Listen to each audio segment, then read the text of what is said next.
Welcome back to Shacknews at E3 Live. We are here with Barry Feather, executive producer on Halo Wars 2. How are you doing? I'm doing good. Great show.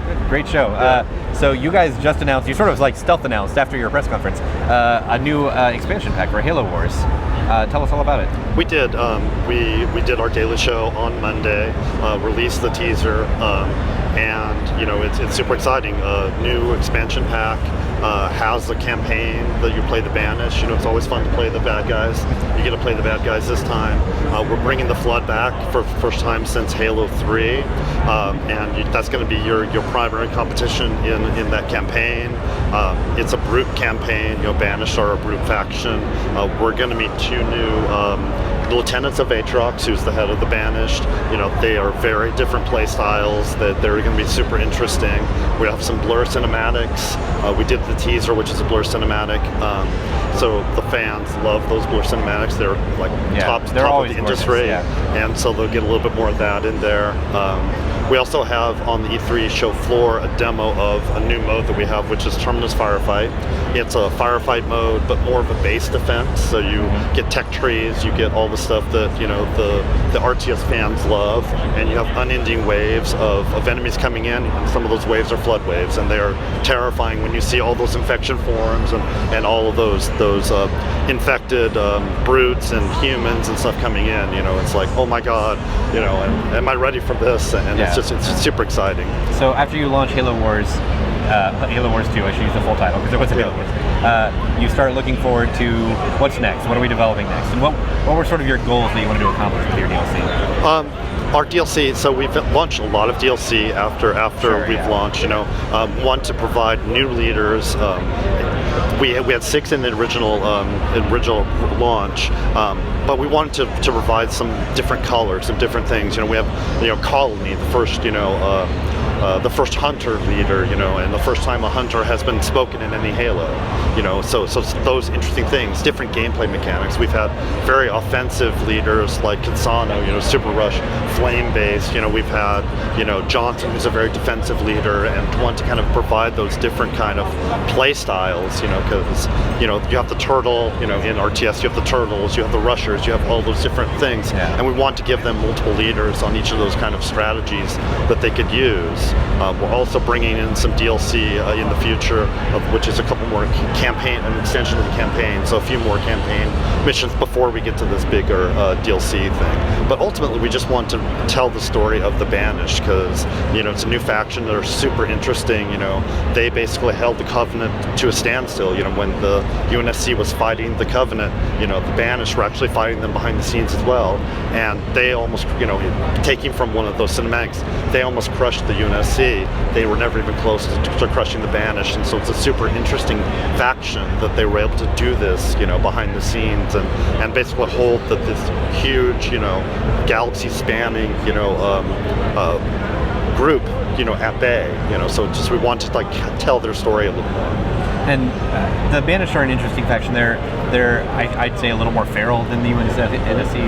They're a little more animalistic. Yep. What is it like designing units and building types for them? It's very like we have our director, our narrative director that really dug in there, and it's like you see the silhouettes of the Covenant things, but the Banished have made them their own. There's a lot more raw metal on them. There's a lot more sharp edges. The Covenant would polish something, and it's like the brutes don't care about that. It's functional, right? And it has rough edges, and you cut yourself. It's like, and that's kind of the mentality of the brutes is function over form. It's like, does it do the job? Can I kill you with it? Good enough for me. And so it shapes the way that even the silhouettes and the profiles of things into a lot more raw and kind of like edgy, to use the word, form. And so we kind of like lean in on those things. Yeah, not Hot Topic edgy, like the other kind of edgy. No, they're brutal. It's like it's all about like getting in there, killing them, face to face, hand to hand. There's a lot more kind of like that melee and that kind of thing on the Banished side than there is on the UNSC side, definitely. And do they have like hero units in the same way that like the Spartans sort of serve in the they do. campaign? Like, there's the Brute Warlords, which are a very heroic unit. Again, we're bringing on the expansion. We have two new leaders that are both brutes, lieutenants of Aatrox, that are playable characters. They play very differently. One is a very defensive-minded kind of hero. The other one is more of like he's a dabbler in like technology. He like overclocks, plasma and all those other kinds of things. So he's a very much more aggressive and almost erratic. He's like he'll rush in and he has things that do damage over time or whatever, but he's very much more kind of like aggressive. And so we have those two, play styles within the Banished, with the expansion. And one thing that you mentioned before that I know is really big for fans is bringing back the Flood. Mm-hmm. So was that design following the fans really want the Flood?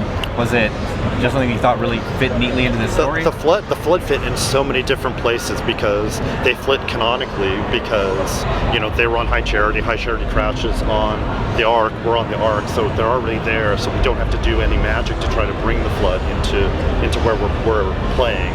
And they're such a terrifying enemy, and they're such a cool kind of thing, and we hadn't seen them for a while.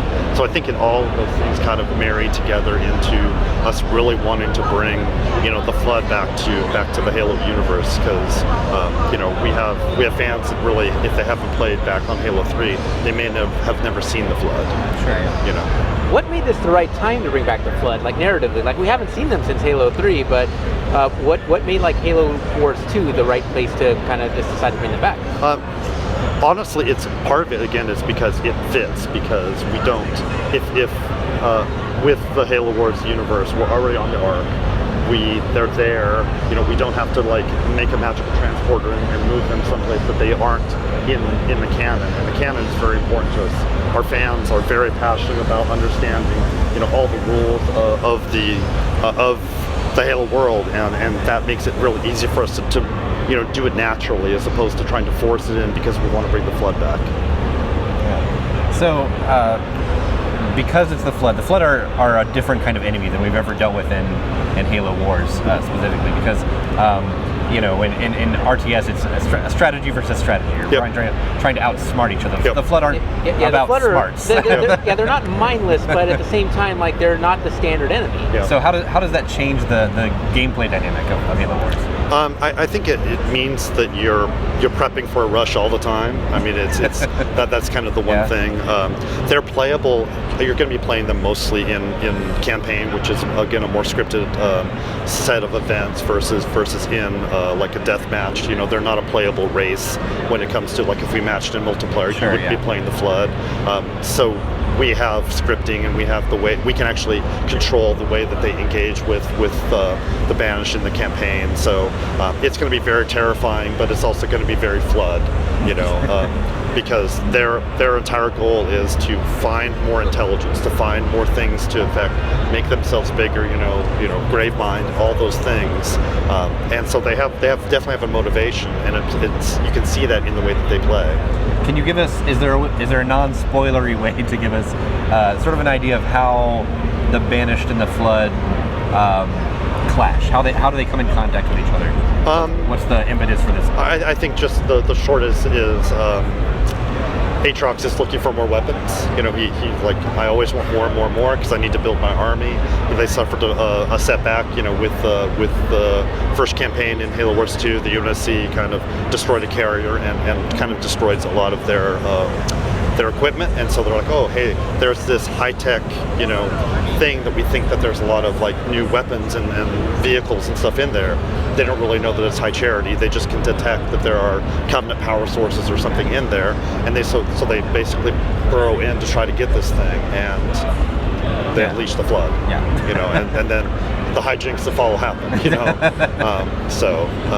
That's kind of a short non-spoilery kind of. Was there a lot of balance tweaks that went into like introducing new elements for multiplayer? When you bring something new to multiplayer, you obviously have to make sure it's balanced.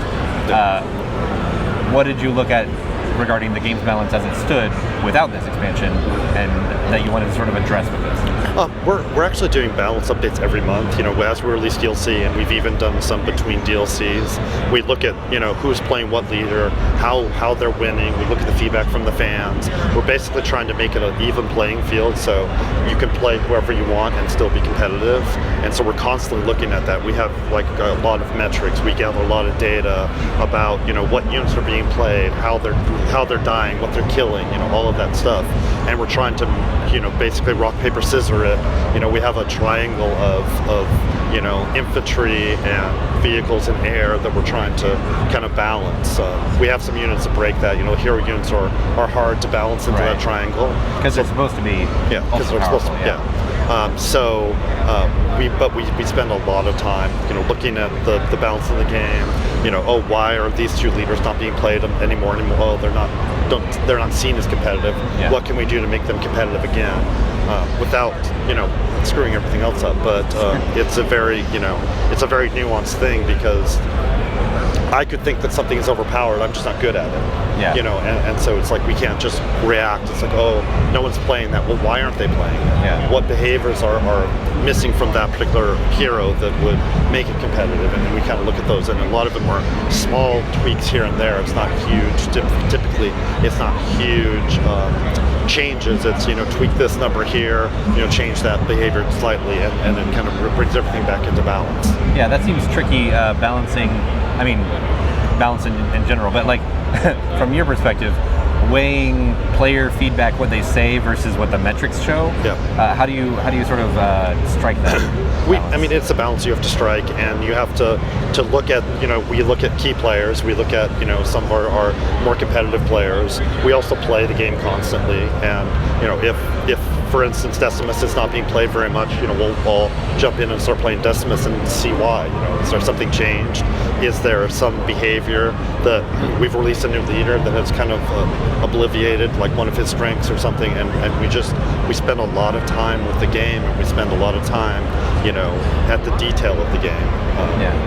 And you mentioned leaders a few times. I apologize. I'm blanking on the name of the game mode that you have, sort of the collectible packs. Oh, Blitz mode. Blitz mode, yes. So, what kind of feedback did you get from Blitz mode? That was very different for an RTS. It was something more of an innovation for us to try to make a mode. Well, RTS is very intimidating to a lot of people, and because they're like, moving units and microing units and building and all those things. We wanted to try to make a mode where you just get in, you have some units, you can just spawn them, and then you can fight. And so with Blitz, we've seen a lot of people who I've never even tried on RTS because I was intimidated, but I played a few rounds of Blitz, and now I know how to move units and stuff, and so maybe I can build a base. And so it's kind of like the gateway drug into the RTS that we find, and it's a cool mode. It's meant to be very quick, at most it's going to be 12 minutes, and it's meant to that easy in, easy out. When you get to deathmatch, that can be an hour and a half, 2 hours if you're evenly balanced. It's an attrition game.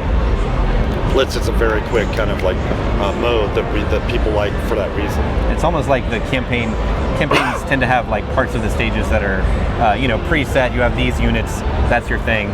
Go do the thing.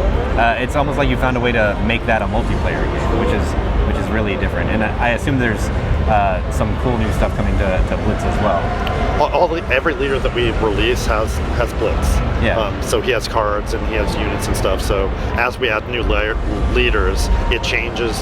We don't only have the main deathmatch and strongholds and domination stuff to balance. We have to have the Blitz stuff to balance, because we're adding new leaders there as well, because they all have their cards. And balance seems especially tricky in Blitz mode, because there's a random element to it. It's not so much random. It's the fact that depending on what cards I pick, depends on what cards you pick. What cards, it could feel random, but once you have a set, it's a lot of memory. The 12 cards that you have will always, once you start a match, be in that order. So I know that if I have a Mac Blast, and if I remember the 6th card in the list, I can burn 2 cards, and I know I can get my Mac Blast. And so it's almost like a memory thing more than the randomness.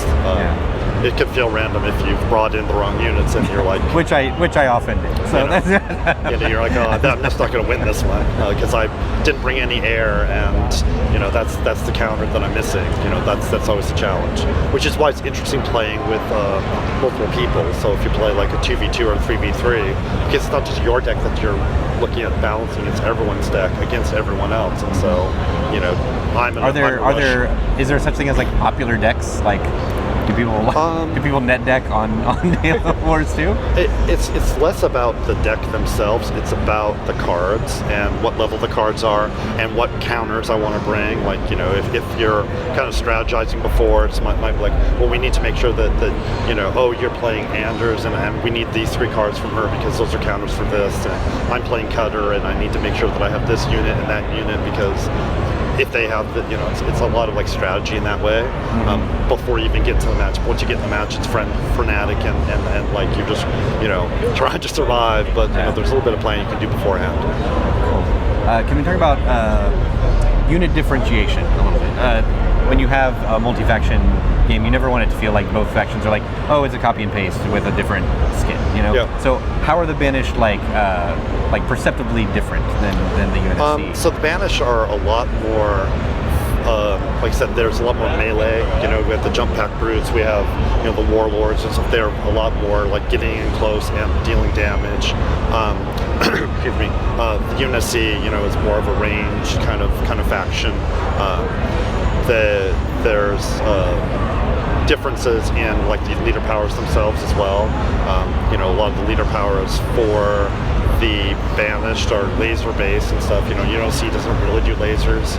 It's more of a projectile. And those subtle differences, like you see lasers and it's either a Spartan laser or it's Banished. And so you can start differentiating visually. We call it affordance. You can understand just watching the screen like who's doing what because what the particle effects look like and what faction has what, and so it's at a glance you should be able to know what the function of a unit is. And I think something that Halo Wars has been known for from the beginning, and it still was in Halo Wars 2, is simplifying the UI in such a way that it feels perfectly natural on console.